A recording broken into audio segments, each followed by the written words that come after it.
नमस्कार। आज का हमारा विषय है योग। योग क्या है? What is yoga? योग शब्द युज धातु से बना है। युजते अनेन इति योगः, जिसका मतलब है योग का अर्थ हुआ जुड़ना, टू यूनाइट। किस चीज़ का आपस में जुड़ना? ये है आत्मा का परमात्मा के साथ जुड़ाव। जीवात्मा को कहा गया है इंडिविजुअल कॉन्शियसनेस और परमात्मा को कहा गया है सुप्रीम कॉन्शियसनेस। तो इंडिविजुअल कॉन्शियसनेस का सुप्रीम कॉन्शियसनेस के साथ यूनाइट होना योग कहलाता है। सिंपल वर्ड्स में कहें तो बॉडी का, शरीर का मन से और मन का आत्मा से जो एक मिलन है, जो एक योग है, उसे योग कहा गया।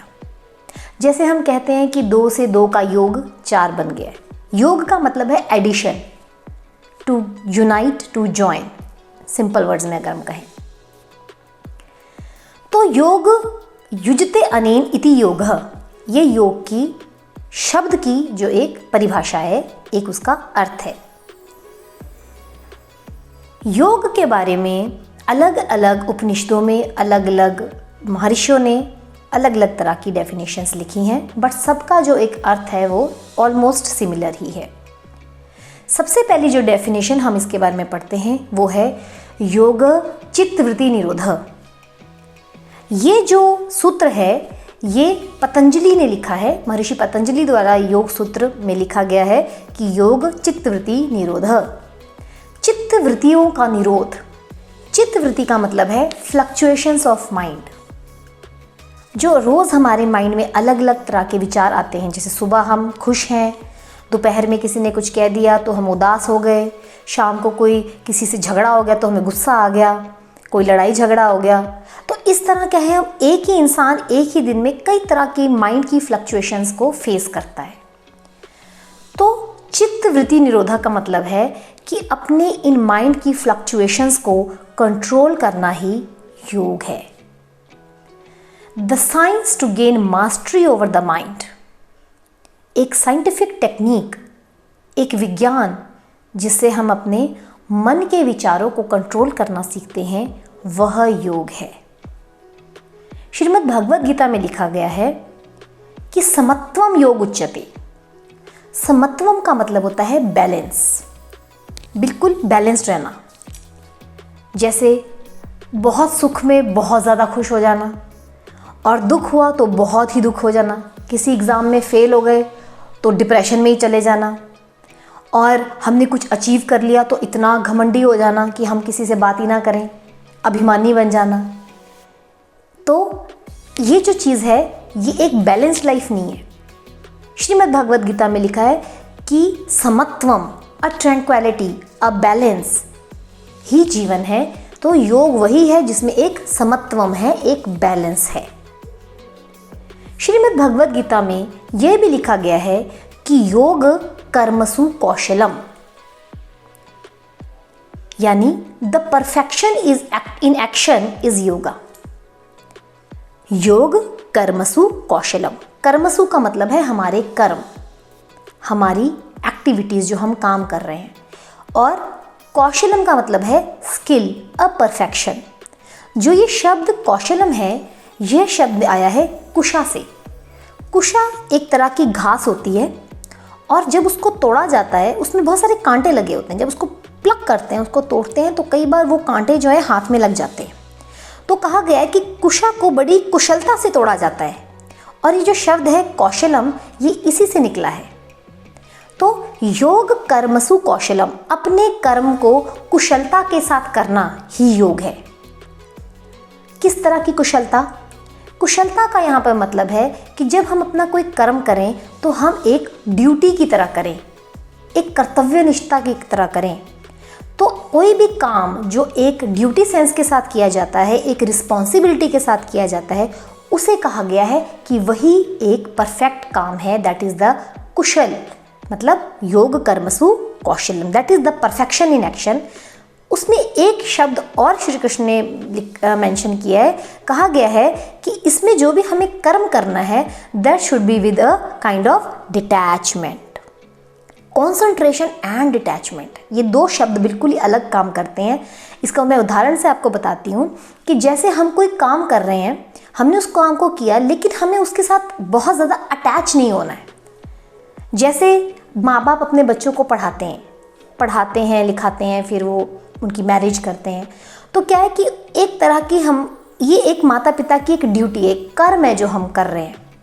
तो अगर हमारी उनमें बहुत ज़्यादा आसक्ति हो जाए, बच्चों में बहुत ज़्यादा मोह हो जाए, ओवर अटैचमेंट हो जाए कि अगर बच्चा बाहर चला जाता है कहीं और तो हम उसको सहन ही नहीं कर पा रहे हैं, इतने डिटैच ही नहीं हो पा रहे हैं।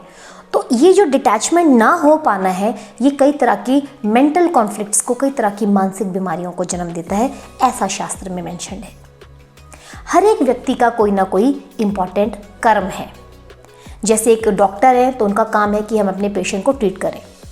तो योग कर्मसु कौशलम का मतलब हुआ, जैसे कोई पेशेंट मेरे पास आता है, मैंने उसको ट्रीट करना है, तो मैं उसकी ट्रीटमेंट के लिए उसे मेडिसिन भी लिखूंगी, उसकी भलाई के लिए मुझे डाइट चार्ट देना हो तो डाइट चार्ट भी लिखूंगी, और अगर पेशेंट पंचकर्म की ज़रूरत हो तो उसका पंचकर्म भी कराएंगे।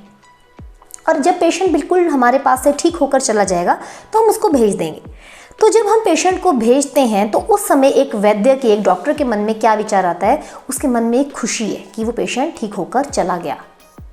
तो हमें एक अटैचमेंट थी पेशेंट से, बट विद अ डिटैचमेंट। अब उसके जाने से मुझे दुख नहीं हो रहा कि पेशेंट चला गया तो मैं उसके लिए अफसोस करूं, या मुझे वो क्यों चली गई, या वो पेशेंट मेरे पास रहती तो वो तो इतनी अच्छी थी, नहीं। तो योग कर्मसु कौशलम का अर्थ है कि डू योर एक्टिविटीज़, अपने कर्म को सिर्फ एक कर्तव्य की तरह करें, एक ड्यूटी सेंस की तरह करें, एक रिस्पॉन्सिबिलिटी की तरह करें, उससे जुड़ें, लेकिन अटैच, मोह ना पैदा करें उसके साथ। अ फीलिंग ऑफ डिटैचमेंट आपके मन में रहनी चाहिए कि एक दिन हमने इस चीज़ से दूर होना है। इसे कहा गया है योग। ये इसकी बेसिक डेफिनेशंस है। श्री अरविंदो घोष ने यह भी लिखा कि योग जो है वो हमारी कंप्लीट पर्सनालिटी डेवलपमेंट की तरफ हमें लेकर जाता है। पर्सनालिटी डेवलपमेंट का मतलब है वो हमारे फिजिकल लेवल से, मेंटल लेवल से, स्पिरिचुअल लेवल से, इंटेलेक्चुअल लेवल से और हमारे इमोशनल लेवल, पांचों लेवल पर जाकर योग हमारी मदद करता है। अगर हम फिजिकल लेवल पर ही देखें तो योग के द्वारा हमारे डीप मसल्स को रिलैक्सेशन मिलती है, हमारी ब्लड सर्कुलेशन इम्प्रूव होती है, हमारे शरीर में ऑक्सीजन कैरिंग कैपेसिटी इम्प्रूव होती है। तो नेचुरली हमारे बॉडी के जो जितने भी सिस्टम्स हैं वो हेल्दी हो जाते हैं और ढंग से काम करने लगते हैं। तो ओवरऑल हमारी हेल्थ इम्प्रूव करती है। और मेंटली योग हमारी जो कंसंट्रेशन है और हमारा संकल्प शक्ति, जिसे हमारी विल पावर कहते हैं, क्रिएटिविटी है, इन सब चीज़ों को इम्प्रूव करता है। ऋषि वशिष्ठ ने योग के बारे में लिखा है कि मन प्रशमनोपाय योग इत्यभिधीयते। जो मन प्रशमन का मतलब है कि हमें जो हमारे मन में जो लगातार अलग अलग तरह के विचार उठते रहते हैं, इमोशनल थॉट्स हमारे माइंड में आते हैं, उन्हें हमें सप्रेस नहीं करना है, उन्हें हमें दबाना नहीं है। उन्हें हमें क्या करना है, उन्हें हमें सब्लिमाइज करना है, उन्हें हमें ट्रांसफॉर्म करना है थ्रू आवर योगिक नॉलेज। जैसे जैसे हम योगा में आगे बढ़ेंगे तो हमने अपने माइंड की जो कॉन्फ्लिक्ट्स हैं, जो बदलते हुए बार बार पॉजिटिव नेगेटिव जो हमारे मन में विचार उत्पन्न होते हैं, हमने उनको किस तरह से ट्रांसफॉर्म करना है, उन्हें सब्लिमाइज करना है। ये जो कॉन्सेप्ट है ये ऋषि वशिष्ठ ने लिखा है। तो अलग अलग जो वेदाचार्य हैं, अलग अलग ऋषि हैं, अलग अलग उपनिषद हैं, वेदों में योग के अलग अलग परिभाषाएं दी गई हैं। तो हमने देखा कि योग जो है कंप्लीट सिर्फ एक योगा आसन नहीं है। आम जनता को ऐसा लगता है कि योग का मतलब है सिर्फ योगा आसन। ज़्यादा से ज़्यादा लोगों को लगता है कि ये शायद कुछ ब्रीदिंग टेक्निक्स होती हैं, दैट्स ऑल। बट नहीं, योगा अपने आप में कंप्लीट एक लाइफस्टाइल है। ये हमारी फिजिकल ग्रोथ को, मेंटल ग्रोथ को, स्पिरिचुअल, इमोशनल, इंटेलेक्चुअल हर लेवल पे कॉन्शियस एंड सबकॉन्शियस माइंड पर अपना प्रभाव छोड़ता है।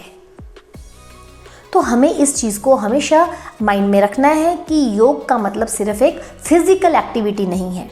योग का मतलब जिम्नेज़ियम नहीं है, जैसे आप आजकल टीवी पर देखते हैं कि बड़े अलग अलग तरह के योगा आसन लोग कुछ अलग ही तरह के कर रहे हैं, तो उससे उसका कुछ लेना देना नहीं है। आसन का अर्थ तो सिर्फ स्थिर सुखम आसन है, जिस आसन में आप बैठ सकें उसे कहा गया है स्थिरता से और एक लंबे समय तक, दैट इज आसन।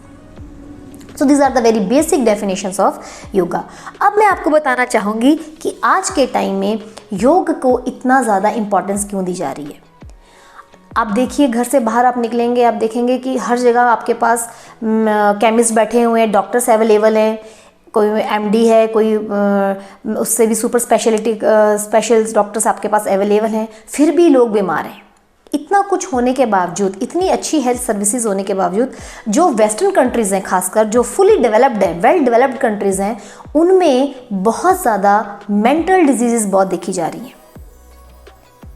तो इस तरह का जो एक बदलाव है सोसाइटी में देखा जा रहा है, तो वर्ल्ड हेल्थ ऑर्गेनाइजेशन ने इस चीज़ को महसूस किया कि सिर्फ अच्छी मेडिसिन देने से, अच्छी हेल्थ फैसिलिटीज़ प्रोवाइड करने से, मेडिकल पैरामेडिकल स्टाफ देने से हम सोसाइटी को, हम समाज को हेल्दी नहीं बना सकते।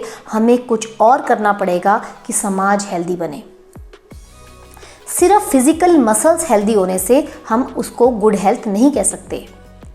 हेल्थ की डेफिनेशन ये है कि जिसमें आप कंप्लीट वेलबींग हो, जिसमें आपकी physical, mental, spiritual, emotional wellbeing होगी, वो हेल्थ है। सिर्फ फिजिकली हेल्दी होना इज़ नॉट हेल्दी। तो योगा जो है हमें सिर्फ फिजिकल लेवल पे नहीं, हमारी मेंटल हेल्थ को इम्प्रूव करता है। यही कारण है कि वर्ल्ड हेल्थ ऑर्गेनाइजेशन ने और पूरे इंटरनेशनल लेवल पे भी अब योगा की इतनी ज़्यादा एक्सेप्टेंस हो गई है। समझा जा चुका है कि अगर हमें हेल्दी रहना है तो सिर्फ फिजिकल बॉडी पर अगर हमने काम किया तो हम हेल्दी नहीं रह सकते हैं, हमें अपने मेंटल लेवल पे काम करना भी बहुत ज़्यादा ज़रूरी है। अच्छी कंसंट्रेशन के होने से अगर हम सोचें कि हम बहुत अच्छे योगी हैं, तो ऐसा नहीं है।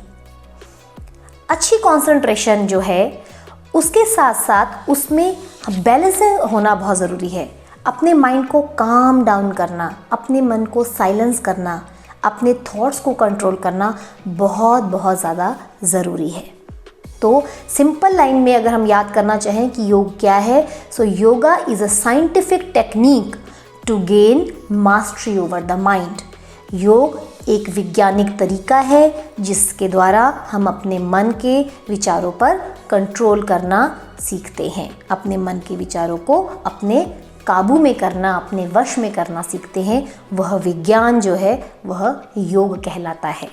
और योग का शाब्दिक अर्थ, इसका अर्थ है जुड़ना, to unite, to join. Thanks a lot. अगली वीडियोज़ में योगा के बारे में अगली जानकारी के साथ मैं आप सभी को मिलूंगी। धन्यवाद।